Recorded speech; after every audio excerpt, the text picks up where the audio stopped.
This is the two-handed technique to tie a reef knot. Take both of the suture and bring the right, which is the lighter color, over the left and bring it under the loop to tie the first knot. Make sure you cross the suture to the opposite side. Then bring the left, which is the lighter color again, over the right and under the loop to tie the second knot. The reef knot should look something like this. It should look like a pi sign. Next is the single-handed technique of the reef knot. First, place your palm over the wound and put both of the suture on your palm, pointing the opposite direction against each other.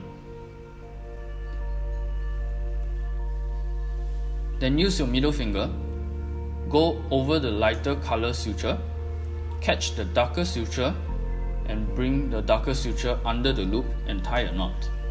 You can also use your other hand to hold the lighter end to create tension. Remember to cross the suture to the opposite side. Repeat the same steps to form a reef knot.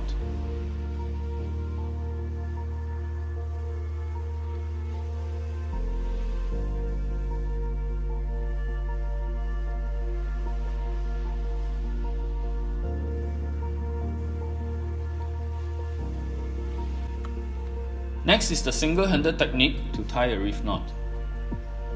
First, take the shorter end of the suture, in this case the darker end, then place the index finger and the thumb under the suture. Hold the longer, lighter end of the suture with your other hand to create tension. Now put this longer end over the shorter end to form a cross. Hook the longer end suture with your index and catch the shorter end and bring it under the loop to tie a knot. Bring the suture to the opposite side and repeat the steps to complete the reef knot.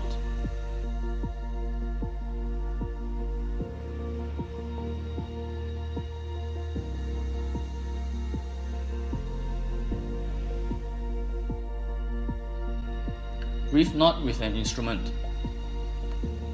Sometimes in surgery, you will face situations where there will be an instrument attached to one end of the suture. This technique is to teach you how to tie a knot even in this situation. With the instrument tied onto the longer end of the suture, in this case the darker end, place the suture on the palm similar to the faster two-handed technique. Make sure both of the suture are pointing against each other and use the same maneuver to tie two knots.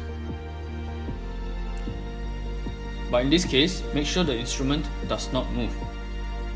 This is also sometimes called the one-handed technique because one end of the suture is active and the other end of the suture is passive. In this case, the passive end is the longer, darker end. The instrument in this case may also simulate the needle so that you will not touch the needle. This is the instrumental technique of the reef knot. This is the most common method used by doctors. The idea of this technique is to form a loop with the long end of the suture and bring the short end into the loop.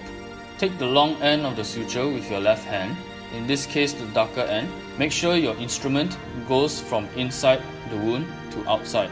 Loop the instrument once, bring your shorter end of the suture into the loop.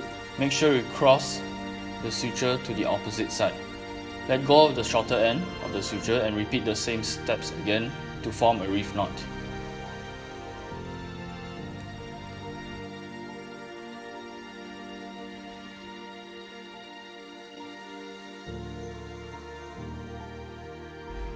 Next is the surgeon's knot. A surgical knot is the same with the instrumental technique of the reef knot. Instead of looping once for the first one, you loop twice for the first knot and once subsequently for 2 times. So this is the 2 loops and this is the first knot. And the first knot should look something like this. Now let go of the instrument and go in to outwards again, but this time 1 loop. Take the opposite suture across. Let go of the instrument. In, out, one loop.